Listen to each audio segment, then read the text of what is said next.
我的，大家好，我是唢呐。大嘻哈时代第7集正式开始了吗？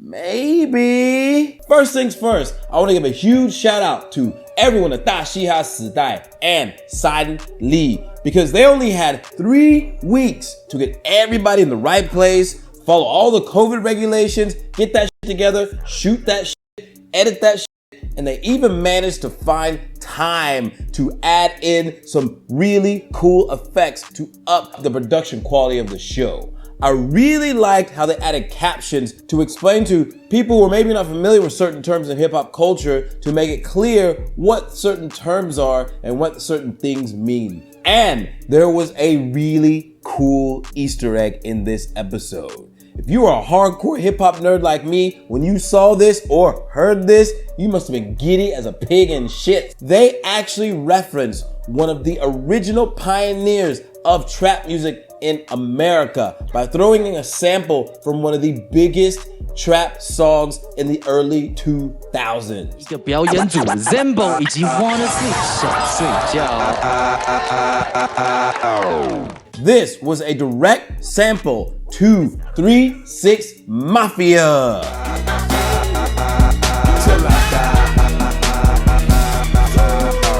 But when I heard that shit, I was fucking lit, dude. Also, a big shout out to Jay Sean. 冠军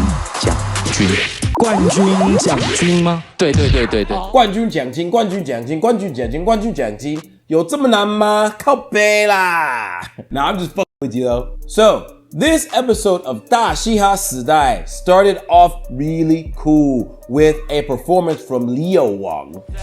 你慢慢习惯我的 style， 说没有我的夜晚心情就特别的燥，付出了多少只是你自己最知道，想起你过 show you know what I'm all about.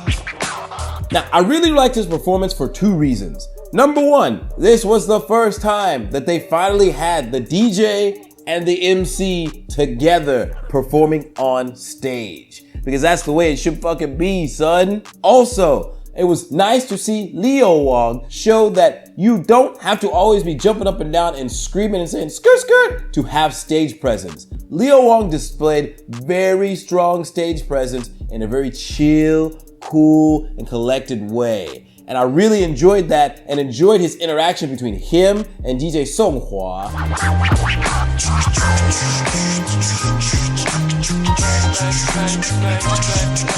Now, a lot of you have been hitting us up in the comments. I'm asking, oh, Leo Wang, 他是不是不适合当导师？因为他的评审都没有什么特别呢。其实 Leo Wang 的角色是非常非常重要。He might even be one of the most important judges on that show. And I am even considering doing an episode devoted to Leo Wang to discuss exactly what his superpowers are. So if you want to hear more about that, leave a comment down below. Now, this episode had rappers pairing up in duos to rap about the theme of the squad or squad. And although it was a really unique idea, I felt like that not everyone came fully correct. However, there were a few standouts in this episode, and we're gonna get straight into it, starting with Da Bao and Outlander.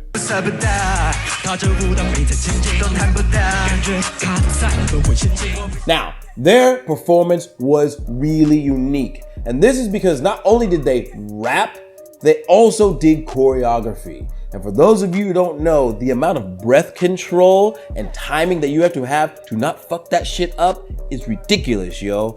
I know 你们大部分可能有看到 MV， 那 MV 就让它看起来很简单，没有什么特别难的。我跟你讲 in MVs, they aren't really singing. Most of the time, they're just miming with their lips while the song plays in the background. But when you're on stage, you have to have your shit on lock, son, or else it all falls apart. So their performance really was made special by the choreography and the rapping and singing. However, I was kind of pulled out by Da Bao's singing of the 副歌 because for the most part, it was out of tune. I was kind of wondering why they didn't just use a bit of auto-tune to fine-tune the vocals a bit, because it really pulled me out of the performance. So yeah, other than the auto-tune part, I did enjoy this performance and I thought it was one of the stronger ones in this episode. Next up was Zimbo and Wanna Sleep. So 时间总是滴答滴答滴，哔哩哔哩哔，谁管你心，杀死掉的心。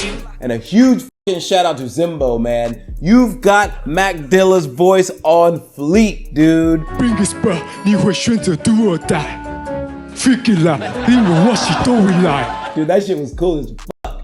Now, I had a huge issue with their performance. And it's not even with the rappers themselves. It's with the DJ. During their performance, they showed the DJ cutting and scratching. And look at this picture. Do you see how the two silver things, those things are called faders. They control the volume. You see how they're pushed all the way down? 这样子代表混音器没有播声音啦。我知道应该是导演还是什么 production crew 有跟你说，你可以就是做一些帅气动作吗？拜托拜托拜托。I know, cause I've been there too. When they tell you to do some shit, you're like, 但是我不能播声音，没关系，我们会帮你剪辑，没关系，帅气就好了。A big shout out to DJ Sohwa, man. You did a great job on this episode. I was giving you a little shit your way, but I see you, homie. I know what you're doing. All right, so on to the performance itself. Now, it started off a little rocky because, again, you had a rapper who was singing slightly out of tune, which pulled me out of the performance. Damn, man, my pull-out game is weak.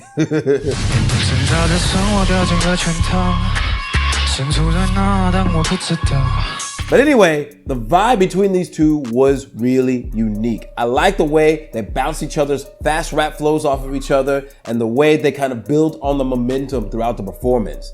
But then in the second half, they kind of lost me. Again, because when they did that change up,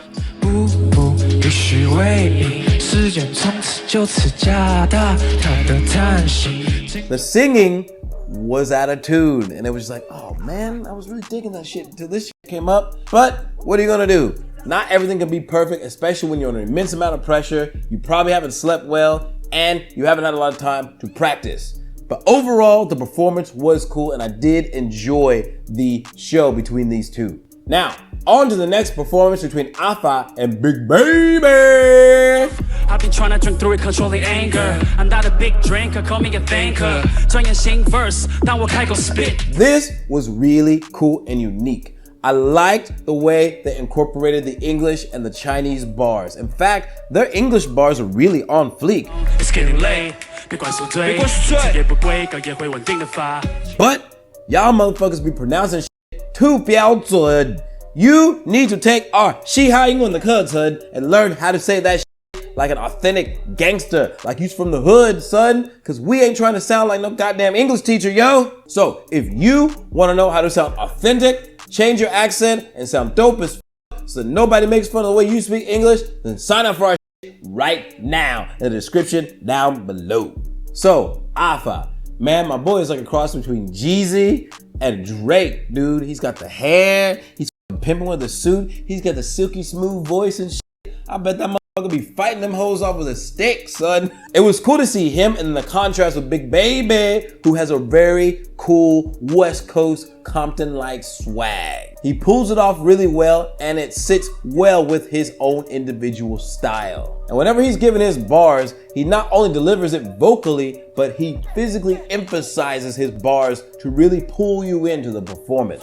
I've been trying to drink through it, controlling anger. I'm not a big drinker, call me a thinker. 专业新 verse, 当我开口 spit, preach, 每一句都给我听着。 But aside from that, I think they might have added too many bars and lines into the song itself, and it didn't really give me a chance to breathe and take in what they were trying to perform. It was a little bit too cluttered. 你们两个真的塞太满。 Now next up was Pito and Pizzali, and these guys look like an actual duo. With the red in their hair and the styling, they look like an actual package deal. I would like to see these guys actually go on tour and perform together because they have really good on-stage chemistry. And that is something that is really hard to find in the music industry, which is why you rarely see duos anymore. But the way Pizzali used auto-tune as a tool, a way to enhance his performance, rather than leaning on it as a crutch.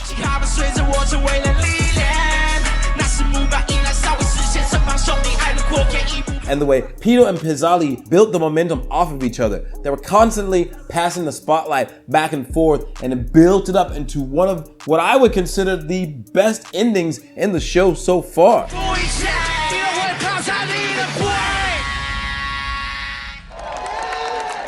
Last but not least, my favorite performance of this entire episode is with Young Lee and Run Sao.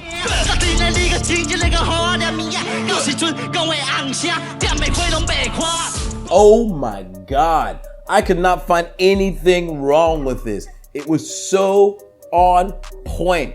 And the best part was when they had everybody at the end come out like they were the actual fucking squad, dude. That shit reminded me of the Avengers, where you had Captain America, Thor, and Iron Man versus Thanos, and then all of a sudden everybody else shows up like, gang gang motherfucker, we on your ass. Avengers! Assemble.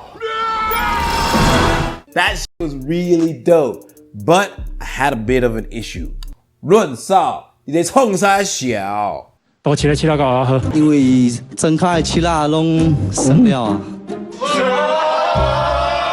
Young blood, real players don't talk about the game. They just play the game. You outed yourself, bruh. 润少, you blew your load too early, son. 你太早射出来. You gotta hold that shit together. Goddamn young people. But I'm curious to see who they will choose to advance to the next round whenever they reveal in the next episode.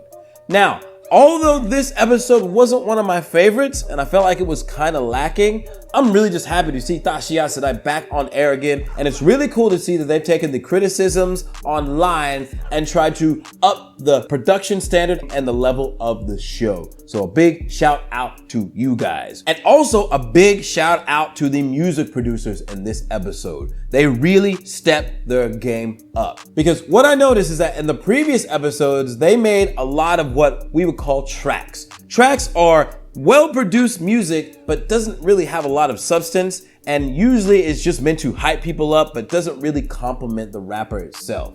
But in this episode, you had a lot of songs, a lot more melodies, a lot more storytelling, and it actually enhanced the performance with the rapper. It actually fit a lot better with the rapper's performance themselves. So a big shout out to you guys in Michiling in the Loop Studio, because I know you guys had to work overtime to really dial that shit in. Remember to watch 大嘻哈时代 this Saturday. Remember to like, comment, subscribe, and don't be talking about what you do with girls in your own goddamn city. Real players keep their mouths shut, son. We'll see you next time. Peace!